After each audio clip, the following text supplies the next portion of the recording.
Before we get started, we have a special treat. Every one of these series, of the Beatitudes series, we have 8 sermons. There's going to be a testimony before the sermon. So Ruth, would you please come? Ruth Grass is going to give us a testimony of how God has worked in her life through one of our ministries called Celebrate Recovery.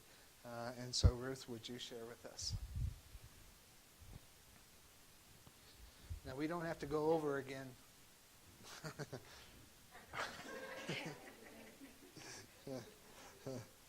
All the instructions, remember, speak into the mic.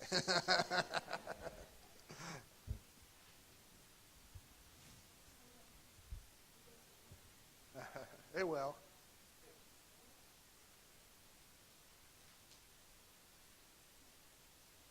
It's a brown thing.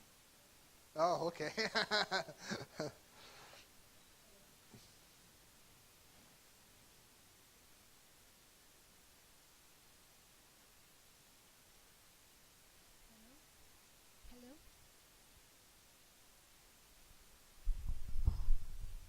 It is on and it's working. Right now. Okay.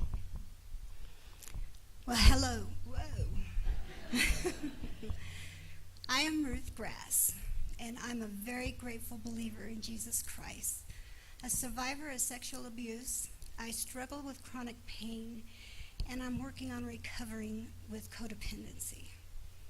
It's kind of funny how I started going to CR, and at that time it was in the other church building, and CR was on Wednesday nights, and Dave and I used to go to listen to the praise team practice almost every Wednesday night, which was one of the highlights of my week. And one day at church, Kate had approached me and mentioned that she thought that my struggle with chronic pain would be a big benefit to the group. But she had no idea how deep my closet was at that time.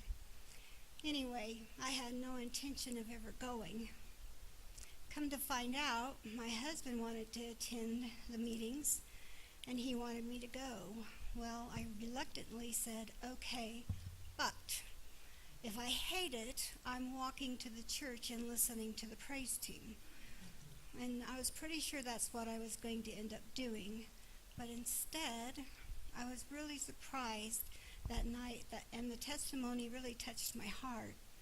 And it made me start thinking that maybe it was time that I cleaned out my own closet.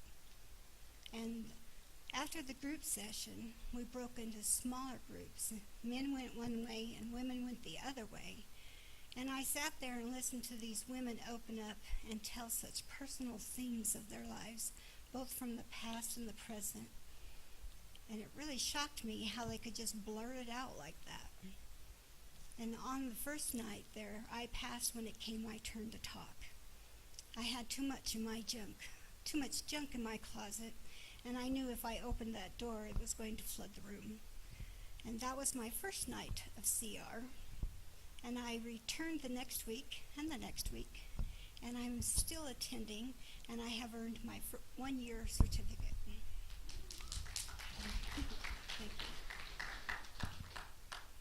The step studies has been the most beneficial part for my healing. It teaches us the steps that God has laid out for us to follow in order to be healed, including forgiving someone who has done us terribly wrong. And yes, it is possible. And you can't skip even one of those things in your closet, or your healing is incomplete. And I know this because I tried. And James 5:16, therefore confess your sins to each other and pray for each other so that you may be healed. Confessing to my friends that one thing that I buried back into the deepest corner of my closet was so hard for me to do, but I did it. Not with dry eyes, but it was out. And Matthew 5:8, happy are the pure in heart. And the weight that came off of my shoulders was unreal. And without the support and encouragement and the prayers from the awesome CR group and Kate, I wouldn't have had that burden taken from me. And God has blessed me with some amazing friends in CR who truly care about each other's complete recovery. and they are not there to judge us. They just love us and want to help us heal. And that's why I love and am joining the leadership in Celebrate Recovery. And we're all broken in one way or another. And CR is broken people living for Jesus, helping other broken people come to know Jesus' healing power.